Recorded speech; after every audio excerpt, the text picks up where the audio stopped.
কালিমাতান হাসানাতান ফালাহু আজরুহা ওয়া আজরু মান আমিলা বিহা।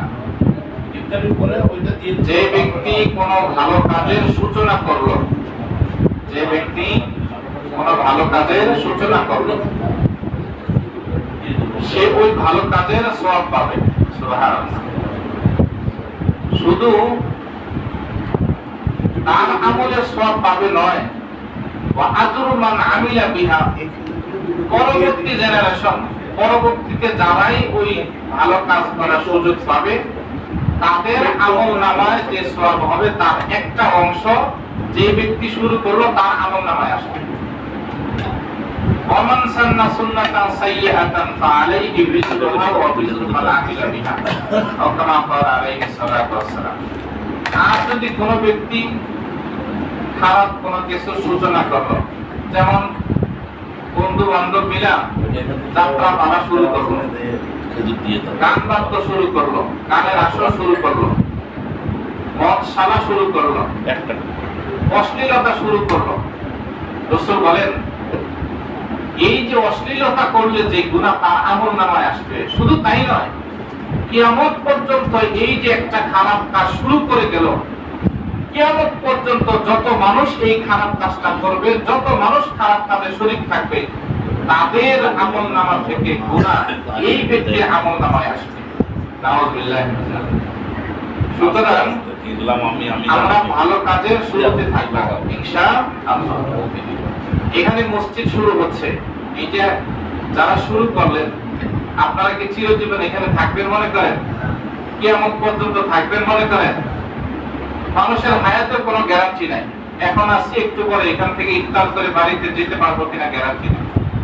আমরা মানুষ কত পরিকল্পনা করি, বাসা থেকে বাজারে লিস্ট দিয়ে দেয়, বাজারে ব্যাগ নিয়ে যায়, বাজারে যাই, চিন্তা থাকে মেহমান আসবে, এই বাজারে যাব, এই বাজার কিনবো, কত পরিকল্পনা নিয়ে আমরা বাজারে যাই।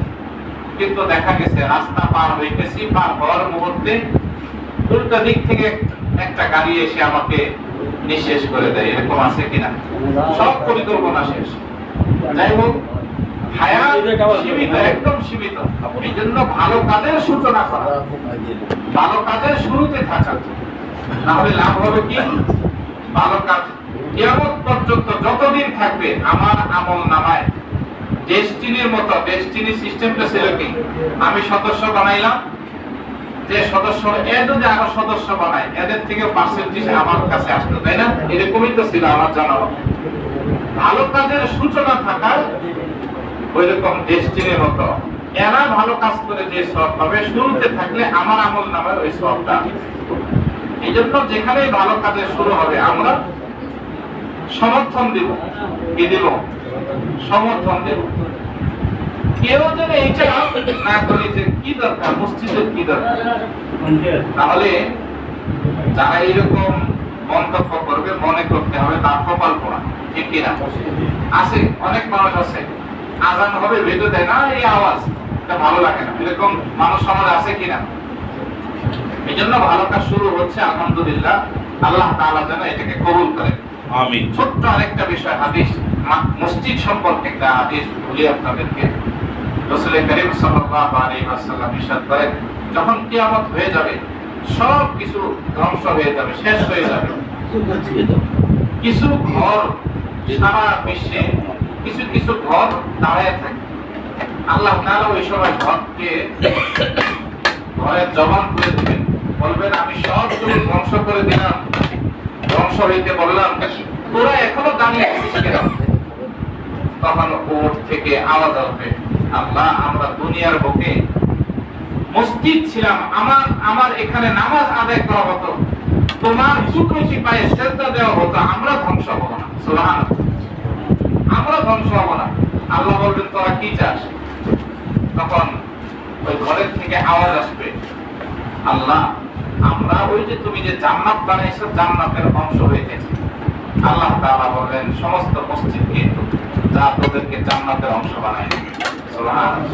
সুতরাং যেই জায়গায় আল্লাহ তাআলার কুদরতি পায়ে সেজদা দেওয়া হয়, মনে রাখতে হবে এটার সাথে জান্নাতের একটা কানেকশন আছে। সারা দুনিয়া ধ্বংস হয়ে গেলেও এগুলো ধ্বংস হবে না, কিয়ামতের ময়দানে এগুলো জান্নাতের টুকরা হয়ে যাবে। আল্লাহ তাআলা আমাদেরকে এই যে ভালো কাজ শুরু হয়েছে সর্বপ্রথম সমর্থন এবং আমরাও যেন জামাতের সাথে যেতে পারি এই তৌফিক আল্লাহ তাআলা দান করুন। আমিন ওয়া আখিরু দাওয়ানা আলহামদুলিল্লাহি রাব্বিল আলামিন।